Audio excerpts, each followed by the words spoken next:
then you're not a real business, because you may have to go into some debt to have a very effective business plan, including a website or marketing plan, and move on from there. And if all you want to do is be creative and write all the time, you're probably not the right person for the job for the other parts that are required to be a business owner.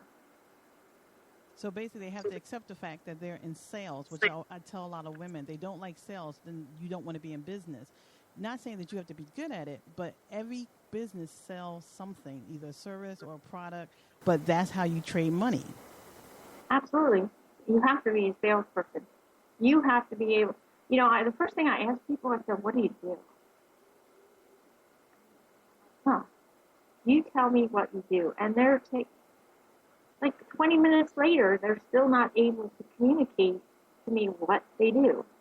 I can't even get into the why or how. What do you do? It just throws people. What do you do? And some people give this really kind of static 30-second commercial. I'm like, geez. Boring. Don't be boring. Have some passion. Put some life in your butt. You're doing your life's work. You think you'd be happy. You think you work hard enough to know how to communicate within, a minute or 2 minutes exactly what you do. And maybe throw some personality in there and some, be a little bit animated and have a little bit of fun. But, sometimes it's hard. Like I said, I think I'm just old and grouchy. And I hate to see people wasting their time or just spinning and, like I said, hiding rather than moving forward. And I would much rather move forward. And, people go, oh, I can't do it. It's the economy. It's my competition. I'm like, no, it's you. Right. Yeah, it's pretty much you. And that's my motto of the first book, is it starts with you. Now, you have another book coming out. Is it going to be out this year in 2014? I am working very hard to get the book. It's called The Art of Running Red Lights, Reputation Marketing for Small Business. And it's using the process from the 3 Ds from the reputation factor. And we're going to introduce the 4th D. Woo, yay! We're going to have the 4th D because I think business is a little bit more complicated than a personal reputation. But rolling those same concepts into it, taking ownership has a lot to do with manners and accountability, which somehow has left our country. I don't know what happened, but we don't seem to be accountable for anything, and we don't seem to have manners.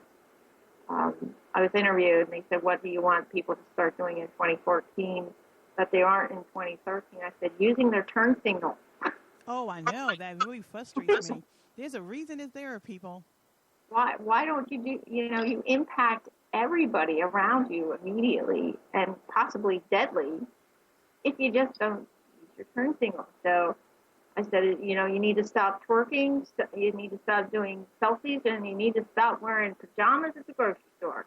Those are my 4.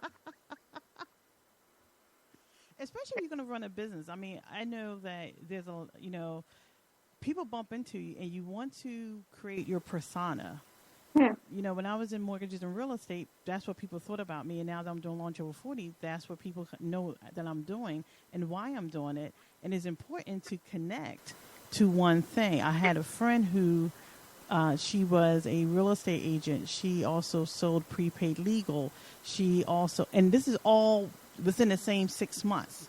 It wasn't like she did one and then realized that wasn't for me and went to something else. It was all intertwined. And she was networking, and she was upset because there was one or two friends who was either buying a house or something happened with the house and they had to rent. And she was upset that they didn't think of her when the time came. But I said, you're going out there and you're basically putting so many public faces up. Why would they think of you? Yeah, it's their fault they didn't think of you. Yeah. What? Yeah. And I know that's one thing that is kind of hard sometimes. I see it even on LinkedIn. They have 3 jobs, or they have 4 websites, or they have 2 Twitter accounts. And if it's one is personal and one business, that's fine. But usually it's two different businesses, or, and it's like, well, I'm not going to follow 3 and 4 Twitter accounts. What are you doing? Who are you? What is the benefit that you're bringing? Well, yeah, and like I have my personal site, I have my site for the book, and then the business site. So, but they're all related. They're all related. But and congratulations to you for starting launch your new website, and I think that's great. And I think women need to, again, when I ask you what do, you need to know why and what you do. You and if you're doing 4 things that are completely different, and then someone goes buys the house and you're upset with them, I think it needs to tell you need to do some work on yourself. Again, that accountability thing kind of stumps people. Like I had a person who I was doing some, I was trying to hire some salespeople to try and grow a certain area of our business, and she was very upset because I didn't contact her. And I'm thinking, I don't even know what you do, let alone contact you. So if, I'm extremely nosy and curious. So if I know you for more than, 2 weeks and I don't know what you do, you need to work on yourself. Okay. I have folks who I don't even know what they do, and I know them 5 or 6, 7 years. That's not good. Yeah, people are busy doing their own lives, and you have to make a point of staying, in front of their minds. And it's really not that hard. But once you know what you do, because sometimes you can't even explain what you do, because I've talked to women and they're telling me they have a blog. Okay, but you're telling me there's a business involved. So what services are you promoting? What product is your focus on? And they can't answer. Yeah, yeah. That's what I love. I love tech people, because tech people are just not the kind of person who really wants to communicate with other human beings. So I usually target them because they're so fun to watch squirm. Because I'll go, so what do you do? And they'll go, I work with computers. And I said, well, what do you do with computers? Oh, I work on them. I said, well, do you use them for your job? No. What? Do you fix them? Do you plant flowers in them? What do you do with them? So at that point, I'm just so curious. I got to dig deeper. But most people are not willing to, take the time to learn what you do when you just don't have it, right in the forefront of. And these folks are independent folks, computer people that go out to your house and fix your computer. And I said, how do you get any clients? Because you can't communicate what you're doing. I mean, right, who's going to do it? Who's going to do it if you don't do it? And if you have staff, if you don't know what you're doing, they certainly don't know what you're doing. I mean, it all comes from the leadership. And again, while they're supposed to do their job, well, what if they don't know what they're supposed to do? It's amazing. It happens a lot in restaurants. Well, they're supposed to know. They're supposed to do their job. I'm like, well, what is their job in there? Well, I see the problem. It's not your waitresses. That would be you. But So if I was a newer company, Pam, and I just launched over 40, and I came to you, what type of things could you help me with? What we would do, we would sit down and have a conversation. People think I'm like this. No, I know it all. What we do is we have to go through some steps to discover where you currently are, define where you want to be, and then develop that. So let's say with your website, you have to identify, first of all, the revenue stream. So what and how are you going to develop a revenue stream? Are you going to be a person who interviews successful women? Are you going to have face-to-face events? Are you going to do a dinner? Are you going to have lunches every month with different speakers? So those are the types of things that we want to discover, define, and develop for your business. And then the 4D, which I can't talk about, but soon I'll talk about the 4D for business. But yeah, you really have to discover where you are. Let's say you're still developing the websites, and websites are always under development. They're never finished. People are like, oh, I'm done with my website. I'm like, no, you're just starting. You're just starting this thing with websites. Is it going to be, are we going to do print? Are you going to add a blog to it? Are you going to allow guest blogs? Are you going to encourage people who can't appear on your show to write an article about a subject? So there's a lot of different things, especially online. There are so many different avenues that you can take and be creative. And the nice thing about that is you roll into a blog, and everybody loves to do a blog until it actually comes down to submitting blog posts. Then they don't do it. So we found very few blogs that actually work. So you add a blog. We like to use the free software, and say, in 6 months it's not working. You're spending all your time working on and begging people to write blogs.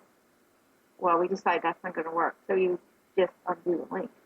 So it's very little risk or loss of money, but you explored an avenue, and at this time it hasn't worked. So we need to try to discover something new to focus on. But anything that you add is going to detract from what you're currently doing. Because despite what we think, there's only one of us. And there's still only 24 hours in a day. And we have to sleep. So whatever you decide to add new is going to take away from something you're already doing. And even though we're online, because this is what I find when I talk to women, I did a couple businesses offline when my kids was younger that allowed me to pretty much be available for them. And now that they're in their 20s, I'm concentrating on really some things that I have a passion about, which helping women to basically move forward in their lives. And what I find that people that want to do businesses online assume that you still don't have to go through the same process and the same steps.